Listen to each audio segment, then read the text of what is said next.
We are on KCAA 1050 AM all over Southern California area, also on your favorite podcast platform. If you missed us live, you can catch us on Roku, Amazon Fire, or Android on the free Building Solid Foundations channel at any time. Also, there are clips of us up on YouTube on the Building Solid Foundations channel. Today, we are going to be talking with Ivory Ulysses Sully III, who was born in 1957 in rural Salisbury, Maryland. Was in the NFL. His father was a well-respected doctor in the community, and his mother was dedicated to raising him and his siblings. In 1967, they relocated to Leona, New Jersey, where Ivory spent the remainder of his childhood. At Leona High School, he collected awards and trophies in All-State Tennis Champion, All-State Track Champion, Boys State in New Jersey, as a leadership representative for his high school, Waringer Award for school's best athlete, and was selected to the All-Century football team by the Bergen National Record. He later went to the University of Delaware and was a starting running back for his sophomore, junior, and senior years.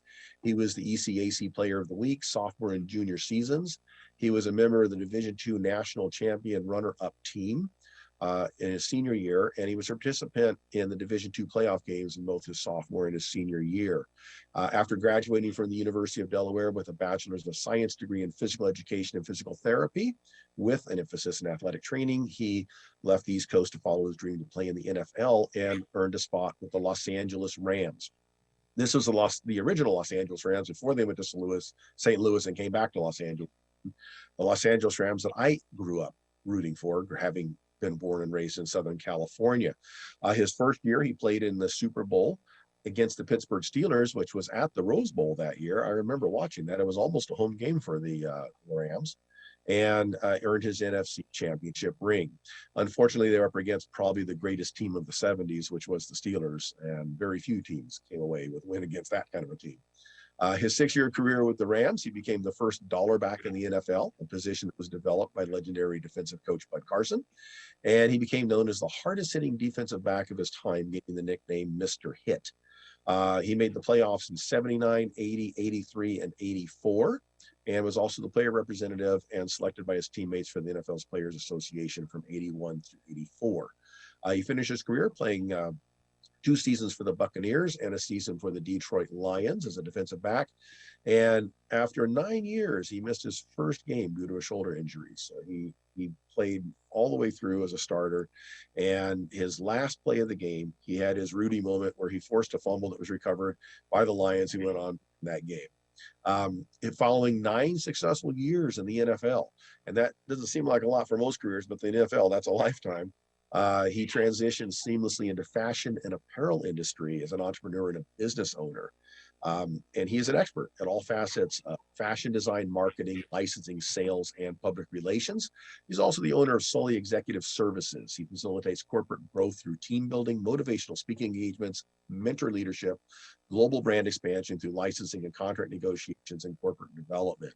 He also volunteered with Servite High School in 2009, where he began coaching. Servite actually is where my business partner went to high school back in the old days in Anaheim. They went on to win 2 CIF Southern Section State Pac-5 championships in a row, and the CIF Division I State Championship in 2009. He was hired full-time as assistant head coach and director of football relations until the head coach retired in 2013, and he continues to pursue his passion for football whenever possible. He was also director for 3 years of the Mescalero Apache Tribe Sports Camp and Native Vision Sports and Life Skills Camp at the Navajo Reservation in Shiprock, New Mexico. He does the Turning Leaf seminars, where he's been a guest speaker and a facilitator.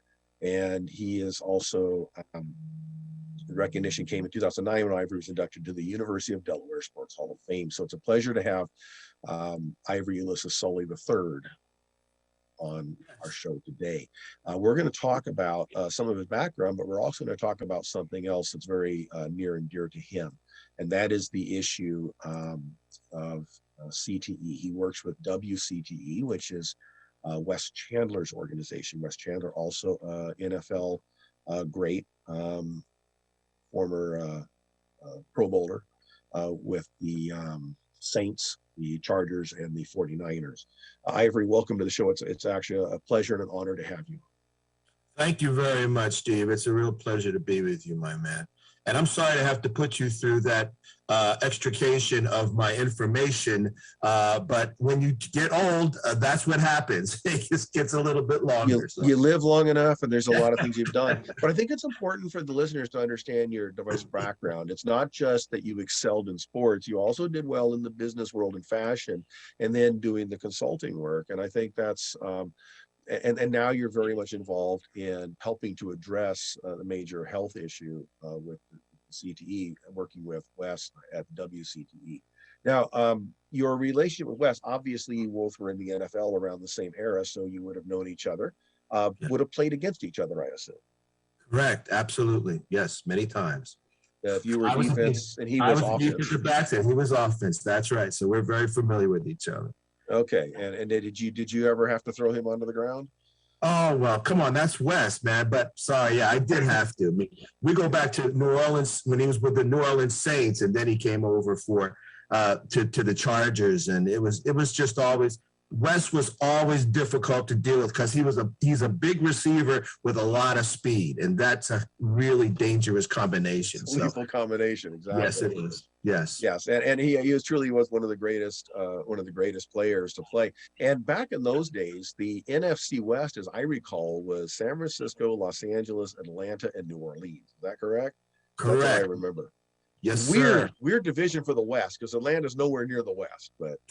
Absolutely right, and nor New Orleans, you know. So New Orleans, exactly. New Orleans. So we were in the NFC West, and actually we clinched the NFC West championship in '79. My first year against the Saints on Monday Night Football. So yeah, I've got those memories that are firm, and the West was serious. You know, you got Joe Montana, you got. I mean, forget about it. If I start talking about that, we'll take the whole time talking. I remember back then the Rams, their big adversaries were the Dallas Cowboys and the San Francisco 49ers. Almost that's exactly right. You got it. Exactly right. Yes, I grew up in Southern California, so that's there you go. All right. So your involvement with this organization, did you personally experience the problems of CTE, the traumatic brain injury? You know, this thing has come so far in the fact that we are even being identified as being of having problems with regard to our thought process, our brain, you know, our being, you know, for playing the game of football. The game of football is it's a tough game. It really is. And quite frankly, I like what the NFL is doing now in making absolutely, you know, as you can, as far as you can, making an absolute effort to take the head out of the game. Okay, you put the head in the game, you've got a problem. Needless to say, I played back in those days. And back in those days in the 70s and 80s, we played with our whole body. Okay. So yes, was I one that utilized my whole body to affect a situation? Yes, I would do anything to maintain my job in the NFL because I loved it. It was a passion. It was what I wanted to do my whole life from the time that I was 10 years old. So yes, I was willing to do and follow any instruction that I was given.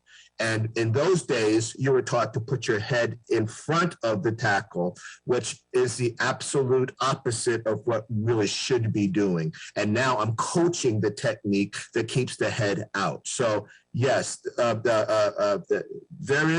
are some remnants of that CTE or forgetting things, forgetting words in the middle of a conversation. Yes, there are those things that are happening to me as I am getting older. And it is a passion of mine to work with Wes to see if we can affect a change and improvement or help the lives of people of my brothers.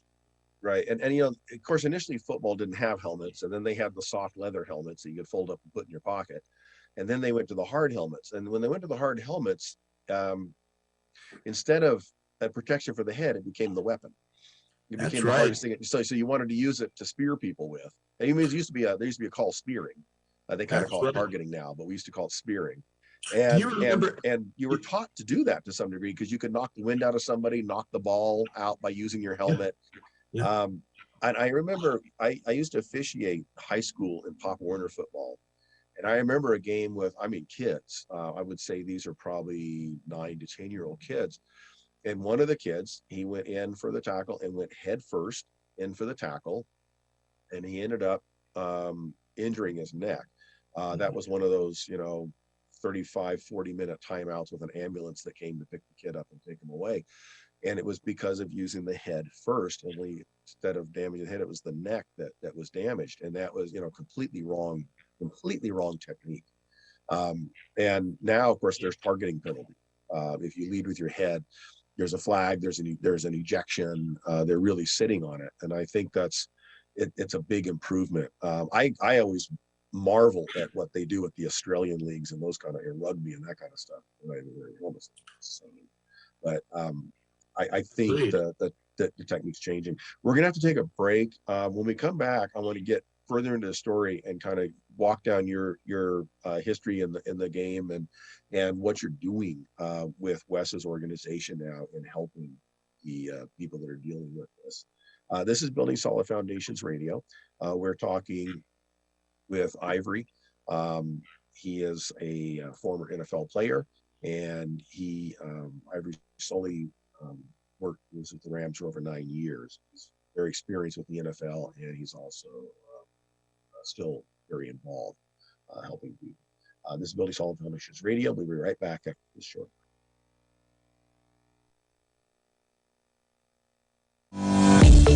Choose power today and help us create a cleaner planet.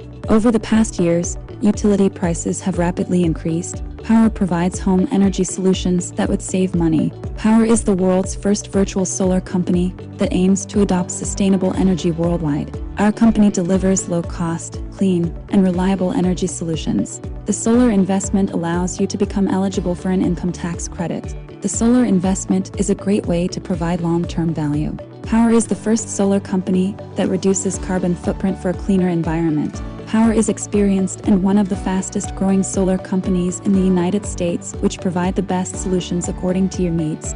Call today for your free solar consultation. Join us as one of our ambassadors and earn $1,000. Earn $1,000 when the installation is completed. Free sign up at www.power.com/marie.waite/ambassador. Feel good about what powers your life. Marie Waite, your solar consultant. 95137853316. Enjoy your life with solar.com.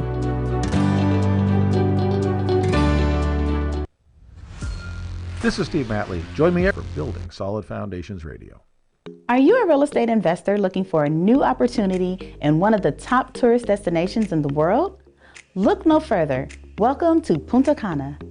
Perla Bahia is a private resort-style community in Punta Cana that consists of modern condos, custom villas, and various commercial amenities. So if you're interested in learning more or joining us on one of our monthly investment tours, don't hesitate to contact me today at 909-494-2280.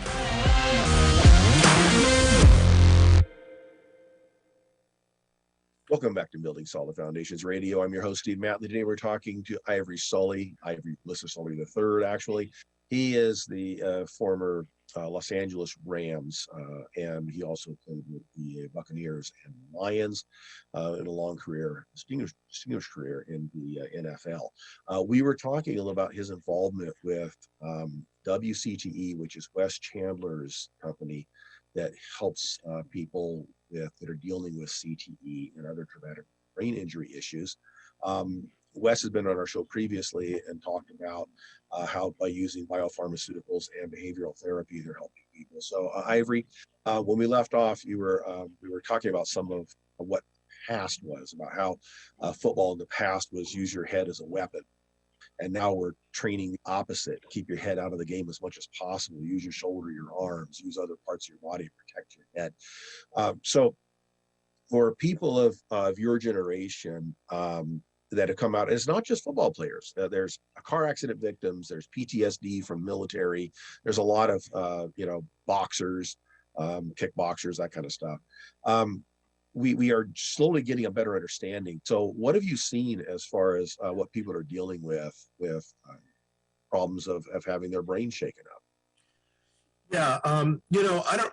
Back in the 70s and 80s, you remember the how they would present the NFL or football on the weekends? They'd have these shows where there were these big hits. You know what I'm saying? And right. Whoever had the biggest hits was the most glorified and the baddest guy out there. You know what I'm saying? And it's unbelievable because if you look back to those days, the head is right in the middle of everything back then. It's just ridiculous. And not only that, but the game was played a little bit differently where, if we would you'd have to take care of certain things in a certain way.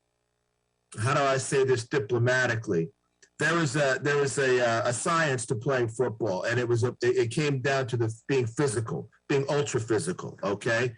And taking the game to the limit. That we could go and taking a guy out or whatever it might be. You know what I mean? But that was then, this is now. Now you see, and I watch football now, and it's almost like they're overprotective and they're actually impinging on the play of the game. And they're taking out of the steadiness of the game, the officials are. And I saw a game, the other day, Frank Clark had a tackle on a quarterback, and it was just a sack and a tackle and a recovery of a fumble. I mean, that was called a 15-yard penalty. Now, so there's a danger that we have that we can play this game safely, but still play the game. And that's what we have to really be careful of. The most important thing that I think that I do is I'm involved in kids and starting these kids off to understand how to play the game, how to tackle, how to use your body, how to keep your head out of the game. And when we do it like that, and they have the tools when they're young, they can be brought up, and then we can actually refine our game. It's really tough when, you see guys, and I've met guys and seen guys that I've known when I was playing, and then you see them today, and it really is shocking the effects of the game that it's had on some of our brothers and my brothers. I mean, from not being able to speak fluently to not being able to walk and all of the damage that it does to your body orthopedically, but with regard to your brain and all of that we don't see, but we have to communicate and speak, and then we have to think, and the memory is going, and it's just astounding that we have a class of football players specifically. And you're right about, the MMA and boxing and all the other sports that there are, but I'm just speaking about football. It is something that I am dedicated to because I think that I want to help my brothers, all right? I still have my senses. I want to utilize my senses, and I want to put whatever I have into it to make the quality of their lives better. And what WCTE has is a pro forma that wants to put that down and lay that down and give these guys the help that they might need or give them relief from what they are experiencing. We've given people joy and filled stadiums for our entire for our entire playing career. But then after it's all over, it's not a good match it's not equal, okay? And so I want to equalize this thing so that the quality of these guys' lives is affected in a positive way. Right. And I think you're right. The game is changing a lot. I watch football still, more college football than pro, just because, when the pros all left LA for so long, you lose track, right? So it's kind of, okay, whatever. But the college football has already been there, and I find it very exciting as well. But I do see sometimes the frustrating calls to protect, and you understand yes, safety first. Yes, we got to protect the players, but there is a game, and it's a game that comes with inherent risk. That the Yes. excitement of the game is that there's risk. The excitement in soccer is the collisions. The excitement in basketball is the, even though it's supposed to be a non-contact sport, there's a lot of contact in it. The excitement in hockey is the checking. The excitement in football is the hits. If you take that away, you've taken away the essence of the game at that point. The fun's gone. At the same time, we also don't want another generation coming up that's going to have these problems when they get older. So you're right, the balance is the thing. And I think the key, what you're saying is train them up now how to play safely, how to play aggressively, but safely. And we'll see that balance in the game in the future. There'll be aggressive play, there'll be good hard hits, but we won't have people that less chance of people in their older years that are having early cognitive decline because of their experience on the field. I think you pointed it out very well with regard to Australian rules football. That's a prime example that there can be a game that's played on a successful level at a very physical level, but they're also that you're taking the head out of the game, Yeah, and then the only way that works without helmets is they're not using their heads as the weapon. That's correct. They're 100%. consciously protecting them. That's right. Yes, and rugby the same way. And rugby, correct. 100% right. Rugby is a lot of shoulder and chest action. Arm, shoulder, and chest action is what that is. If you watch it, they're not digging their head into someone's sternum. They're not trying to hit somebody head to head. In fact, they're always, if you watch the way they're playing, they're intentionally trying to keep their head away from the impact and use the shoulders, use the arms. They turn sideways when they go into people. They're also extremely well they work out. They're extremely buff and well built. They're using that muscle mass, Yes. which is much more effective at stopping a person than your head anyways. Yes. And in our coaching right now in high school, we practice rugby tackling. That's the tackling format that we utilize from high school, okay, and keeping them in a sound position, using their chest, using their shoulders, using their arms, using their legs to go ahead and mandate a tackle in a physical way. It's possible, and we have had a lot of success with regard to our high school football players and taking on that format. So just curious, do you think that going to the helmets in football was initially maybe a mistake that led down the wrong path? Well, there's no question about it. I was just thinking about that and talking about the helmets that have really been the reason that there's been okay, let's just go ahead and use the head. I'll be okay because I've got this protection on my head. Well, guess what? That thinking is leaving football right now. And I do think that having the helmet in the game absolutely brought the head into the game. There's no doubt about it. Yeah, it didn't protect the head. The head became the weapon, and that is correct. Yes, right, because it was the hardest thing you had. If you had players put hard shell armor on their arms to protect themselves, they would start using that against each other as a weapon. It would not become a protector. It would become the weapon. Yes. Yes. Well, you remember the Lester Hayes days when they used to strap up here and tape up here? There was plastic underneath that. And absolutely the taking guys out with your forearm. That was there. That happened. Yes, sir. So the very thing that was supposed to help protect people ends up being the very thing that hurts them, and that's it's counterintuitive, but it's just the way things work. And that's why it's always been amazing to me that the issue was in American football has always been the most heavily protected of any sport. It's got more PPEs in it than any sport there is, and yet it's got that highest injury rate. And you wonder, okay, so did we overplay that hand? And I think you're right. I think it did. I think we missed the mark on that. We tried to do something safe and only made it less safe because there was no real training or technique that was with it. It was just, here's a helmet. Correct. And for decades, the harder the helmet became and the bulkier the helmet became, the more it was used as a weapon. The helmets now are actually much lighter and smaller than what they were probably back when you were playing. I see the helmets now. They're much lighter, smaller. They got a little more flexibility to them than the big, heavy, hard helmets of the 70s and 80s that used to be out there. That was when I was in high school. We're going to take another short break. When we come back, we're going to continue our conversation.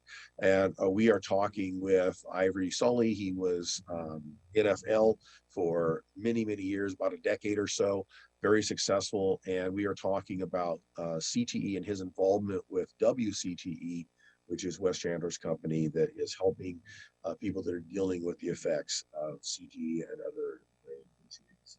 We'll be right back on Building Solid Foundations Radio after this short.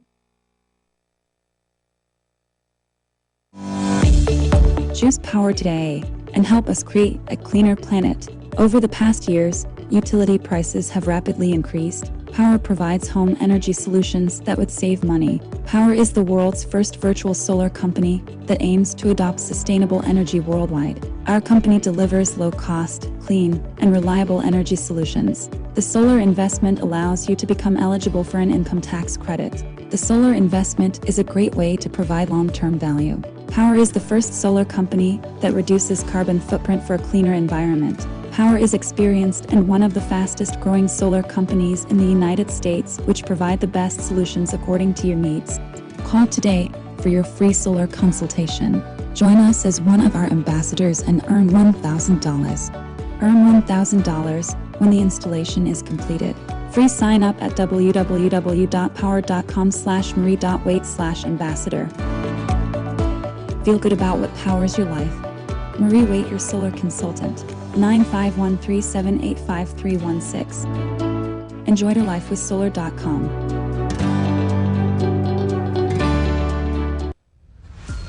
This is Steve Matley. Join me every Thursday at 3 p.m. right here on KCAA for Building Solid Foundations Radio. Are you a real estate investor looking for a new opportunity in one of the top tourist destinations in the world? Look no further. Welcome to Punta Cana. Perla Bahia is a private resort-style community in Punta Cana that consists of modern condos, custom villas, and various commercial amenities. So if you're interested in learning more or joining us on one of our monthly investment tours, don't hesitate to contact me today at 909-494-2280.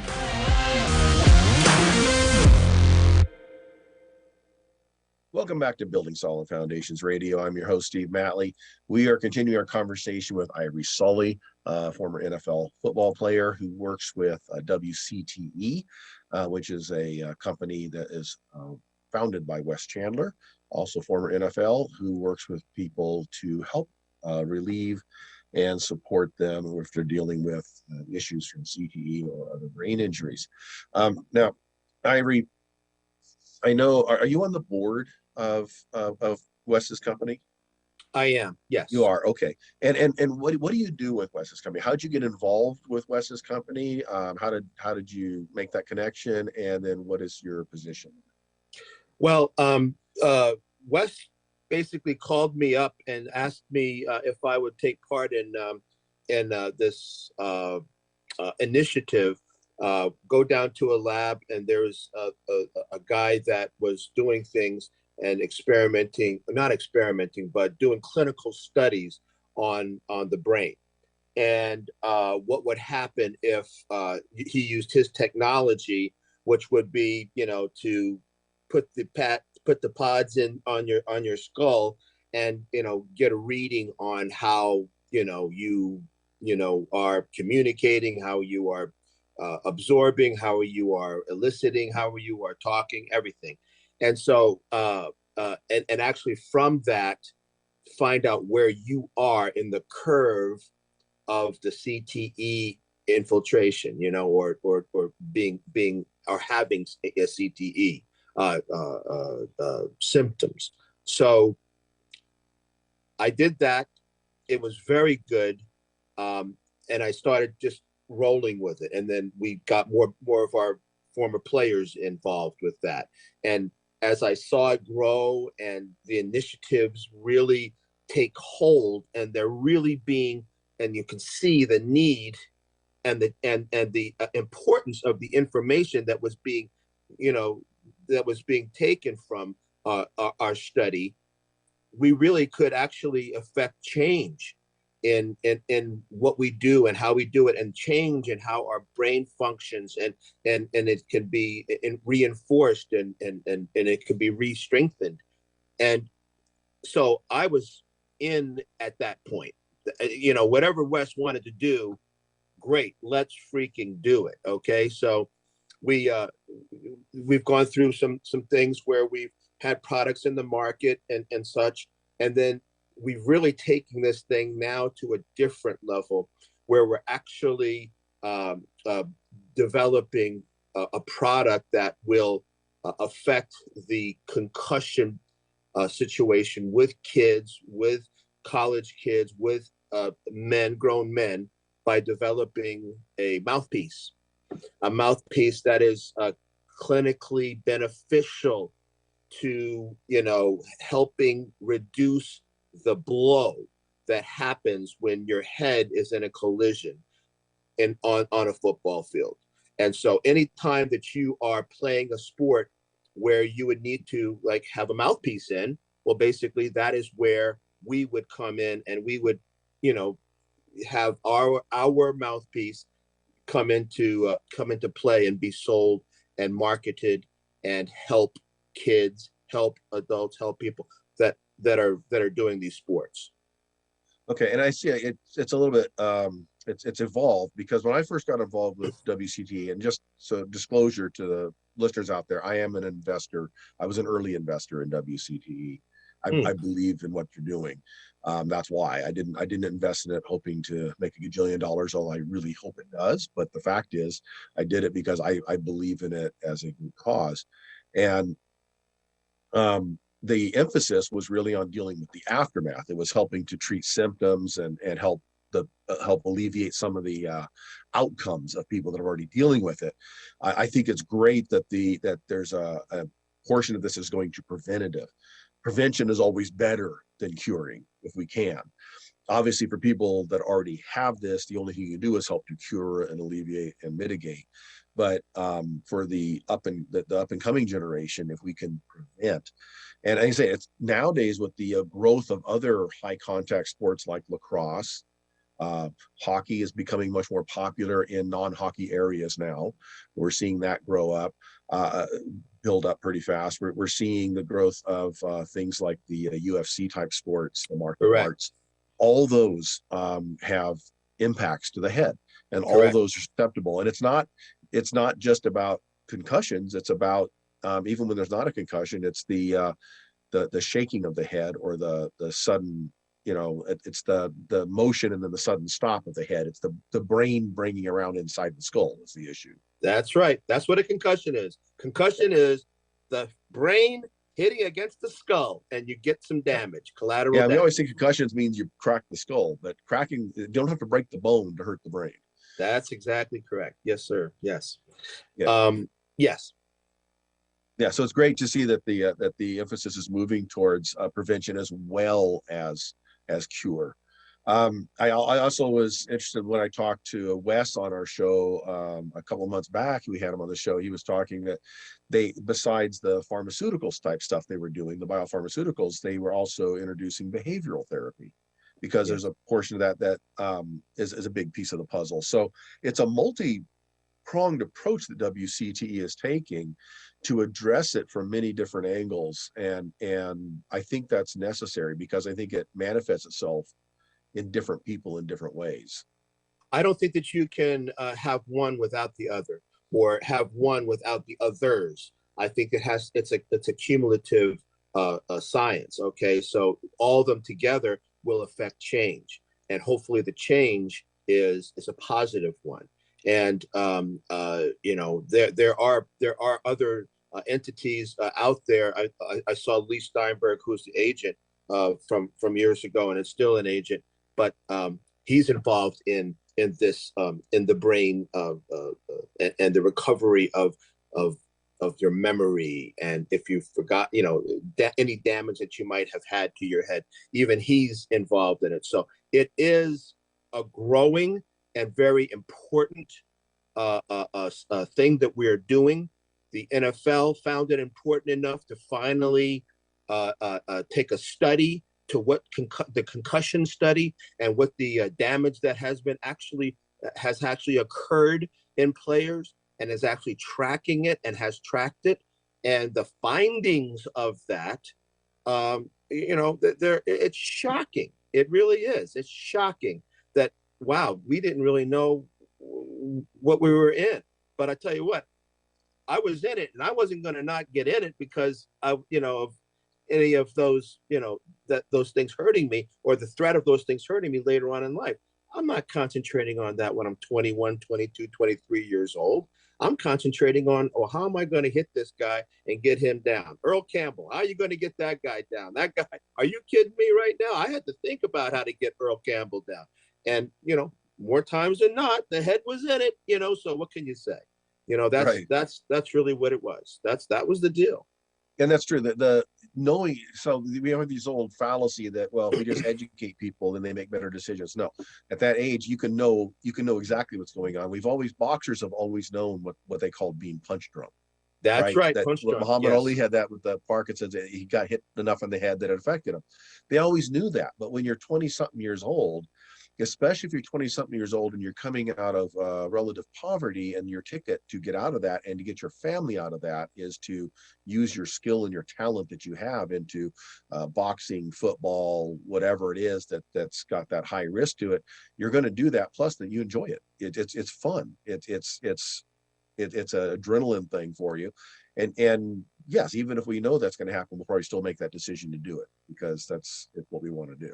Correct. There's no question about that is the way. And now, I mean, look, when I came in, I signed a contract for $500 and a $25,000 salary. Okay, they make these things that they make it in an hour now. You can. So money is definitely a thing that promotes wanting to play the sport, for crying out loud. But it also, in an intelligent way to participate. It's actually coming. Guys are actually understanding what's going on with their body and such. And they're really I think they're taking a different slant than they did when we played back in the day. Yeah, and athletics is so much a part of everything else too. You coach at high school level, and a lot of your players, I assume, are banking on that to pay for their college. That's if right. They can get the scholarships, they may know that the chance of them ever going to the NFL and doing well in that may be very slim. But if they can get a 4-year education out of it and play football doing that's worth it. That's worth $150,000 right there, just in the tuition. Yeah, $150,000 a year is what that. Yeah, exactly. Yeah, exactly. And we had last year, we put I think we put at Servite, we put 10 guys into Division I schools with full rides. I mean, we have these, and schools do this, have these functions where scouts come as a group and they watch our practices, and we run through drills so they can see and gauge, can this guy come to Arizona? Can this guy come to Oregon? And the scouts from there, they make those decisions on these days that we actually have, these days that we're performing for them, basically.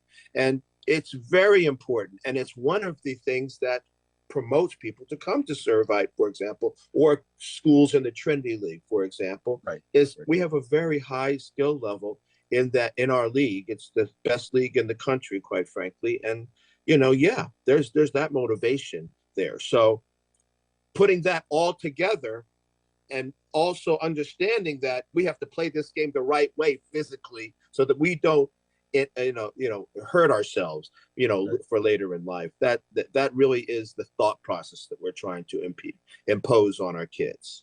All right, we have to take another break. We're going to come back and wrap this up in just a minute. I'm with, this is Building Solid Foundations Radio. We are talking with Ivory Sully about football, about CTE, and about the WCTE, the company that he works with to help prevent and cure people dealing with brain injuries. This is Building Solid Foundations Radio. We'll be right back after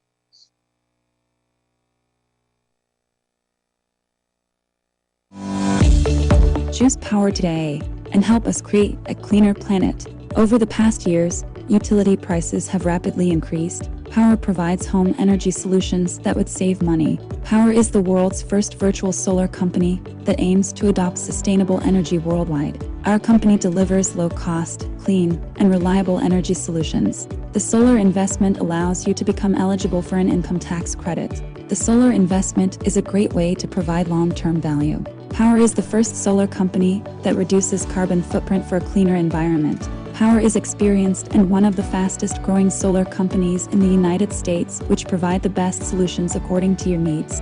Call today for your free solar consultation. Join us as one of our ambassadors and earn $1,000. Earn $1,000 when the installation is completed. Free sign up at www.power.com/marie.waite/ambassador. Feel good about what powers your life. Marie Waite, your solar consultant. 95137855316. Enjoy your life with solar.com.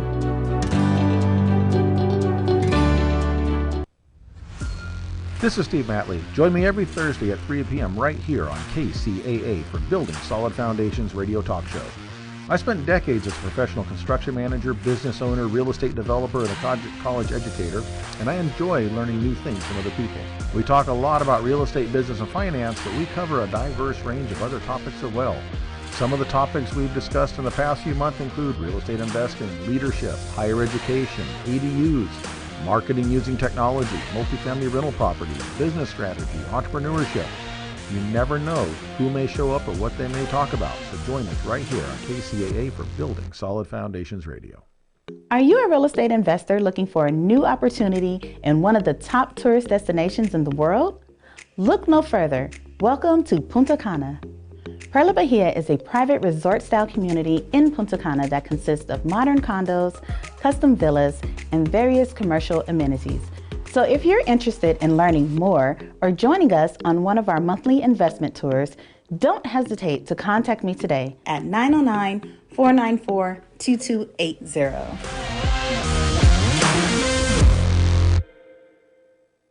Welcome back to Building Solid Foundations Radio. I'm your host, Steve Matley. Today, we've been talking with Ivory Ulysses Sully III. He is a former NFL with the Los Angeles Rams for most of his career, finished up with the Buccaneers and with the Detroit Lions. We've been talking about his involvement with WCTE, which is a company founded by Wes Chandler. And what I want to talk to you about, Ivory, is your main motivation for doing all this. You have a lot of things you're already accomplished. You could just hang back and retire and just enjoy your life. I know you're also doing high school football coaching and stuff. But what is your motivation for getting involved in this and doing this, and what makes you want to get up every morning and participate? That's a great question, and I thank you for asking it. The motivation for me comes from my sports background and the team concept. The reason why I wasn't allowed to play football until I was a junior in high school. My parents wouldn't let me. My dad was a doctor. He wouldn't let me play. And my mother didn't want to see me play. Finally, I begged them hard enough that, one day they just said, okay, go ahead. And I started playing football when I was a junior in high school. And so with that, came the understanding. I was already, a four event champion in track, and I did all this tennis. I was a state champ in tennis and stuff. I was doing it all by myself. It wasn't about anybody else but me. And I would come home with those medals in my hand, and I would say, what is this? It's just, I can't celebrate this with anybody. Nobody else will understand this the way I understand it. That's where I think that I started understanding the team concept and the commitment concept, and being committed to something that will empower the brother that you're playing next to and have him do his job better because I'm doing my job better. Well, right now, it's life and death. It's quality of life. I'm being called. I believe that I'm being called. I believe the Lord's calling me to do this, quite frankly, I'm being called to help my brothers. That's the main emphasis and the main push for me being involved in WCTE and helping my brothers and helping anybody else that might come along the way, because that's where the big payoff is going to be coming. It's going to be not with just our little group of guys, but it will be, and it will expand into the general population, and then we will have affected change. So I want to affect change in a positive way and do it through a vehicle like WCTE. This is the main motivator for me. That's great. And I think that's where, at some point when we get to the end of what we've done in our productive life, we can choose. Do we decide to just ride off into the sunset on our own, sit on our laurels, kind of, kick back, play golf, whatever, and just, enjoy the good life? Or do we combine that with continuing to serve others in a capacity where we don't need to make the money from it anymore because we've made the money, but we also don't want to sit idle. And I think the worst thing people can do is buy into the myth of retirement, that you've earned your right to sit down and do nothing, because that's where you rot and fall apart and you'll die. You're mentally and physically, you'll collapse. But if you can invest your physical, mental, emotional, and spiritual self into other people, helping them, you realize all that stuff you did before was to accumulate the resources to enable you to do what your real calling is. That's all right. That was leading up. You earned the connections and the experience and the knowledge and the resources to go do what you really need to do, which is to really serve other people and really help them. Serve is the main word there. Service is the main thing that we can do. Is we be really dedicated to serve not ourselves only, but everybody else, man, that needs the help. That's the real deal, man. That's what wakes me up. That's what wakes me up in the morning. That's one thing I liked about Wes's company when I was approached on that is the WCTE. If you want to find out about that, by the way, it's WCTEinc.org, WCTEinc.org. Find out what's going on there, what they're doing. Great stuff. But, Wes is in a position where he could have just taken care of himself, found out medical stuff he needed to fix his own problems and deal with his own thing and live his own life. But he didn't. He went, he started a whole new company, a whole full-time job that he probably didn't need. And he's doing it obviously to help the other people. I know the NFL, there's a lot of players, but it's a pretty small fraternity. And I know all you guys, even though you play on other teams and there's the trash talking and we don't like this team and that, but the truth is you guys are all kind of the same club. Right. And it's a small, unique, elite club. And I see that a group of helping people, and not just themselves, but beyond that, there's other athletes. There's soldiers, PTSD, there's car accident victims that all could benefit from this. There's Alzheimer's patients that all will end up benefiting from what you're doing. And to see a group of people that don't have to do this. That's right. Use the resources to come together. And again, it's that team thing, helping each other help other people. I find that to be a truly high calling and very admirable, honestly. I go back to my bio, and there was a reason why I wanted to be the representative for the Rams for the negotiations to change the collective bargaining agreement and actually have us earn more. Okay. I went through 2 strikes. I sacrificed pieces of my little salary so that these guys today could be earning millions. I'll be honest with you, it is really invigorating to say that my work back then actually did something. Well, that's the same thing that I want to have happen here. You can see that it's happened in the NFL monetarily. I was part of that. I was a part of the negotiation with Gene Upshaw, and Wes was I think a rep also. But it's the excitement that I get to see these guys that have earned. I just don't want them to forget us. Don't forget about us. We're still here. And I won't forget about you, because when you guys get done playing, hopefully what I'm doing now with WCTE is going to help you as well. And that's the key. If we can all do that as part of our end goal as we go out in life, then we make the world a better place than where we found it. So I want to thank I want to thank our guest today, Ivory Sully, for being on the show and sharing with us his wisdom, his compassion, and what he's doing out there. Fascinating, inspirational discussion. Thank you so much for being on the show. This is Building Solid Foundations. If you missed the live broadcast, catches on Roku, catches on Amazon Fire, catches on Android on the free Building Solid Foundations channel. Or there's a replay every Sunday of the Thursday show. I'm your host, Steve Matley. This is Building Solid Foundations Radio. And until next week, go do something different. Express 106.